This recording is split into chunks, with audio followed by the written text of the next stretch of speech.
स्वागत है आपका। आप देख रहे हैं सी न्यूज़ भारत। मैं हूं आपके साथ इशिता। वक्त हो गया महाराष्ट्र बुलेटिन का। इस बुलेटिन में बात करेंगे डोंबिवली की, जहां उप मुख्यमंत्री एकनाथ शिंदे के हाथों स्वच्छता अभियान का शुभारंभ हुआ। अगली खबर भी डोंबिवली से है, जहां ऑपरेशन सिंदूर की सफलता पर भव्य तिरंगा यात्रा निकाली गई। ऐसी तमाम खबरों पर करेंगे विस्तार से बात।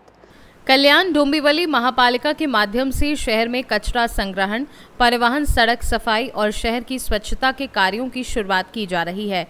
इस अभियान का शुभारंभ उप मुख्यमंत्री एकनाथ शिंदे के हाथों रविवार 18 मई को डोंबिवली पूर्व स्थित सावला राम महाराज क्रीड़ा संकुल के मैदान में शाम 4:30 बजे भूमि पूजन के साथ किया जाएगा। इसमें ठोस कचरा प्रबंधन विभाग के माध्यम से कल्याण डोंबिवली महानगर पालिका के 7 प्रभागों में कचरा संग्रहण और परिवहन के साथ साथ सड़क सफाई के लिए अत्याधुनिक प्रणालियों का उपयोग कर शहर में स्वच्छता अभियान चलाया जाएगा। कल्याण लोकसभा क्षेत्र के सांसद डॉक्टर श्रीकांत एकनाथ शिंदे ने इस अभियान को शुरू करने के लिए पहल की थी। त्याचप्रमाणे उद्या सकाळी सायंकाळी 4 वाजता महाराष्ट्र राज्याचे माजी मुख्यमंत्री आणि आता जे उपमुख्यमंत्री सन्माननीय एकनाथजी शिंदे साहेब यांच्या हस्ते कल्याण डोंबिवली महानगरपालिकेने अनेक प्रकल्प राबवले गेले। त्याचे उद्घाटन करण्यासाठी, लोकार्पण सोहळा करण्यासाठी सन्माननीय एकनाथजी शिंदे साहेब येत आहेत। मग त्याच्यात घनकचरा विभाग असेल, BSAP मध्ये गेलेले लाभार्थ्यांना चाव्या देण्याचं काम असेल, छत्रपती शिवाजी महाराजांचं स्मारक असेल, टाटा कन्सल्टिंगकडनं एक केंद्र जो दावडीमध्ये उभारण्याचं भूमिपूजन असेल, टिटवाला येथील गार्डनचं भूमिपूजन असेल, खांबालपाडा येथे स्पोर्ट कॉम्प्लेक्सचं भूमिपूजन, हे सर्व कामांचं लोकार्पण आणि भूमिपूजन करण्यासाठी आपले लाडके उपमुख्यमंत्री एकनाथजी शिंदे साहेब येत आहेत।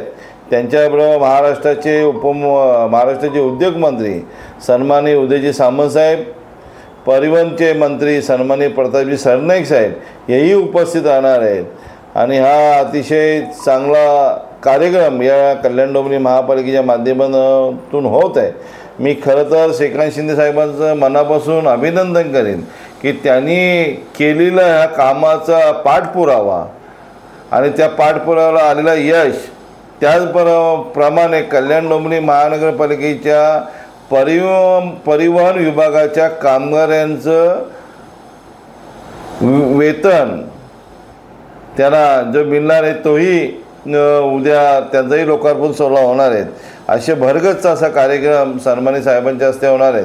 मी मनापासून सर्वांचं अभिनंदन करतो आणि मी सर्व नागरिकांना, सर्व कार्यकर्त्यांना आवाहन करतो की उद्याचा कार्यक्रम अतिशय चांगला आहे, त्यांनी सर्वांनी त्या कार्यक्रमाला उपस्थित राहावे। डोंबिवली से सी न्यूज़ संवाददाता दीपक मोरे की रिपोर्ट। आज डोंबिवली शहर देशभक्ति के रंग में रंगा दिखा। हाल ही में पहलगाम में पाकिस्तान प्रायोजित आतंकी घटना के जवाब में भारत के ऑपरेशन सिंदूर की सफलता के समर्थन में शिवसेना, भाजपा, राष्ट्रवादी, अजीत पवार गुट और शहरवासियों ने एक भव्य तिरंगा यात्रा निकाली। इस यात्रा में युवा, बच्चे, महिलाएं और बुजुर्ग सभी उत्साह से शामिल हुए।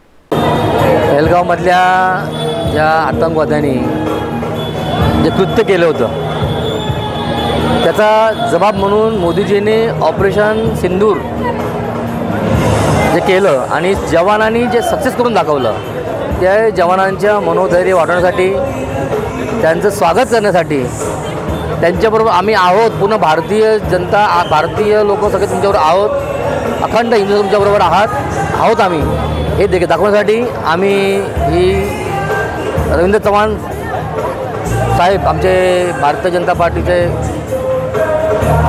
कार्याध्यक्ष, यांच्या मार्गदर्शनाखाली आम्ही ही तिरंगा यात्रा काढत आहोत जवानांना समर्थन करण्यासाठी।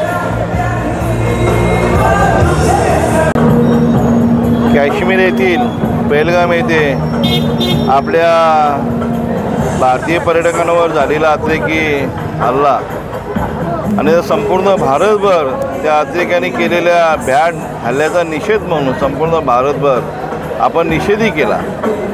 आणि त्यामुळे पाकिस्तानी जे आपल्या पर्यटनावर हल्ले केले अतिरेकींच्या माध्यमातून संपूर्ण भारत नसून तर संपूर्ण जग हादरून गेला. आणि मग या देशाचे पंतप्रधान नरेंद्र मोदी साहेबांनी पाकिस्तानच्या घरात जाऊन म्हणजे कराचीपर्यंत जाऊन जे अतिरेक्यांचे अड्डे होते ते उद्ध्वस्त करण्याचं काम आपल्या भारतीय सैनिकांनी केलं. मी मनापासून नरेंद्र मोदी साहेबांचे आणि भारतीय सैनिकांचं मनापासून अभिनंदन करेन, आभार मानेन की अतिरेकांचा नायनाट केला. आणि मग त्या अनुषंगाने सैनिकांचं मनोधैर्य वाढवण्यासाठी आपलं भारताचा तिरंगा कशा प्रकारे लगला पाहिजे या जगाला दाखवण्यासाठी आज डोंबिवली येथील सर्व डोंबिवलीकर मध्ये भारतीय जनता पार्टी असेल, शिवसेना असेल, सर्व पक्षाचे पदाधिकारी असेल, कार्यकर्ते असतील, संपूर्ण डोंबिवलीकर असतील, सैनिकांचं मनोधैर्य वाढवण्यासाठी डोंबिवली येथील भव्य अशी तिरंगा रॅली आज आपण काढण्यात आलेली आहे. सर्व या रॅलीसाठी सर्व डोंबिवलीकर सामील झालेले आहेत. न भूतो न भविष्याशी रॅली निघणार आहे. पहलगाम येथे झालेल्या हल्ल्या निमित्ताने आपल्या आर्मीचं, आपल्या सैन्याचं मनोबल वाढवण्यासाठी आणि पाकिस्तानला धडा शिकवण्यासाठी आपले पंतप्रधान नरेंद्र मोदी जी आणि आपल्या लष्कराने जी कारवाई केली, 9 ठिकाणी पाकिस्तानच्या अतिरेक्यांच्या ठिकाणावरती जे अचूक हल्ले केले, त्यावरून आपला लष्कर किती तयारीत आहे याची आपल्याला चुणूक मिळते.